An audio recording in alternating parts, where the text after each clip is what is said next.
Job లేక ఇబ్బంది పడుతున్నారా? అయితే మెడికల్ కోడింగ్ మీకు మంచి ఆప్షన్. వెంటనే కాల్ చేసి కోర్సులో జాయిన్ అవ్వండి. హాయ్ అండి, అందరికీ నమస్కారం. నేను మీ వేణుగోపాల్ రెడ్డి. సంయుక్తంగా విద్యార్థుల కోసమైనటువంటి అనేక వీడియోస్ మనం చేస్తూ ఉన్నాం. దాదాపు 2 నెలల నుంచి యునైటెడ్ స్టేట్స్ ఆఫ్ అమెరికా యుఎస్ఏలో జరుగుతున్నటువంటి H1B వీసాల ఇష్యూ కొంచెం సద్దుమణిగింది. అట్లా వాళ్ళు ఏదో కొంచెం అటు ఇటు ఉన్నారనగానే ఇప్పుడు మరొక కొత్త ఇష్యూ అక్కడ రావడం జరిగింది. ఈ ఇష్యూ పేరే ఓపీటీ. ఓపీటీ అంటే ఏంటంటే ఆప్షనల్ ప్రాక్టికల్ ట్రైనింగ్ ప్రోగ్రామ్ అనమాట.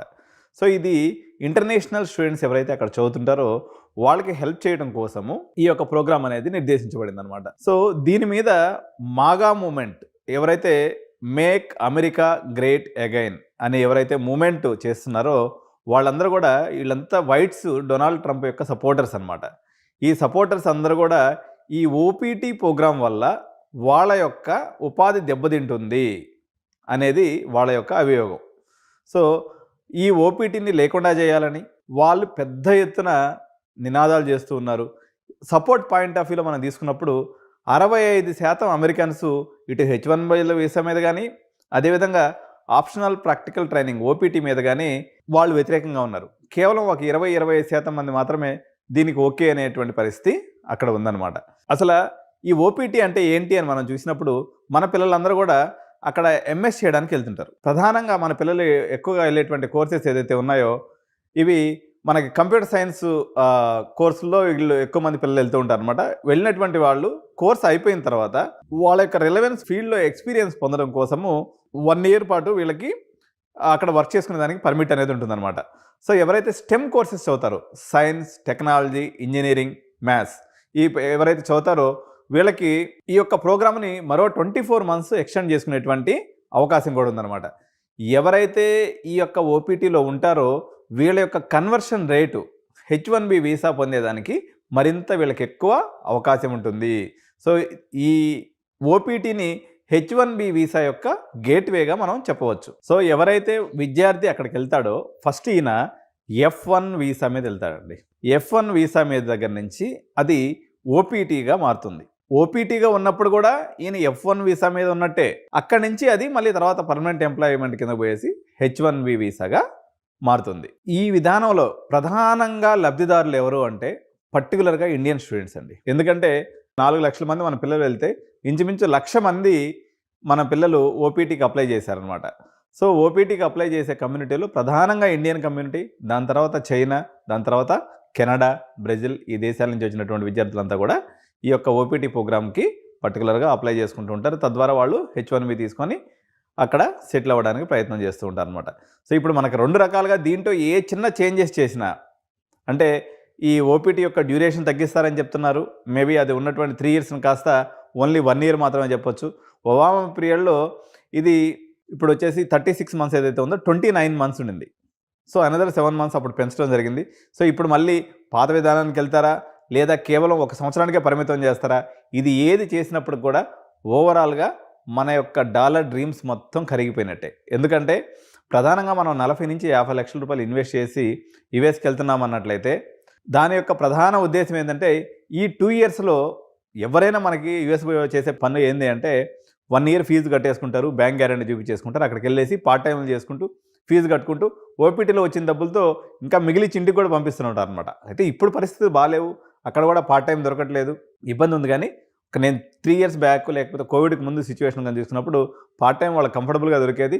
వీక్లీ 20 hours పాటు వీళ్ళు పని చేసుకునే అవకాశం ఉండేది కాబట్టి కంఫర్టబుల్గా వీళ్ళు వర్క్ చేసుకునే వాళ్ళు ఓపీటీలో ఉన్నప్పుడు వీళ్ళు ఫుల్ టైం కూడా వర్క్ చేసుకోవచ్చు అన్నట్టు. సో ఈ మొత్తం ఈ యొక్క వీసాలకు సంబంధించి F1 వీసా అనుకోండి, లేకపోతే ఓపీటీ కానివ్వండి, లేకపోతే H1B వీసాలకు సంబంధించినటువంటి యుఎస్లో దీన్ని ఏదైతే డిపార్ట్మెంట్ చూస్తుందో వీళ్ళని United states citizenship and immigration services అని అంటారు. దీన్నే షార్ట్ ఫామ్లో USCIS అనే పదంతో పిలుస్తారండి. ఇది గుర్తుపెట్టుకోండి, USCIS.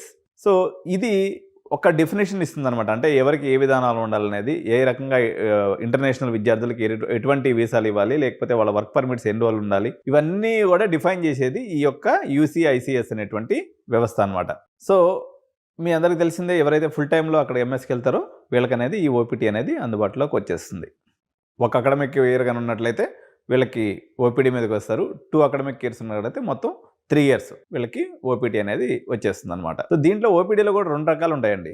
ప్రీ కంప్లీషన్ ఓపీడీ అంటే మనము ఎప్పుడైతే కోర్స్ జాయిన్ అవుతామో ఒక 2 ఇయర్స్ కానీ అక్కడ ఉంటాం అనుకోండి. ఈ 2 ఇయర్స్లో వాళ్ళు 20 అవర్స్ పర్ వీక్ ఏదైతే చేస్తారో దీన్ని ప్రీ కంప్లీషన్ ఓపీడీ అంటారు.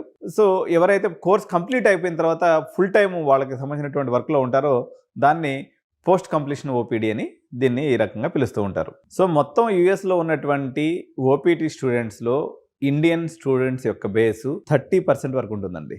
అప్రాక్సిమేట్గా ఎనీ పాయింట్ ఆఫ్ టైం 1,00,000 మంది మన విద్యార్థులు ఈ ఓపీటీలో ఉంటారు. కాబట్టి ఈ ఓపీటీని రద్దు చేయాలని, ఓపీటీని 1 ఇయర్ కుదించాలని చెప్పేసి ఏదైతే మాగా మూమెంట్ వాళ్ళు చేస్తున్నారో ఇది భారతీయ విద్యార్థులు దీనివల్ల చాలా ఇంపాక్ట్ అయ్యే అవకాశం ఉంది.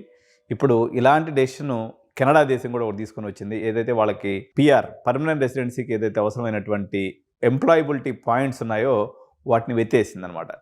ఎందుకంటే అక్కడ ఎవరైతే జస్టిన్ ట్రూడో సర్కార్ ఉందో వాళ్ళకి నెక్స్ట్ ఇయర్ సెప్టెంబర్లో వాళ్ళకి ఎలక్షన్స్ ఉన్నాయి.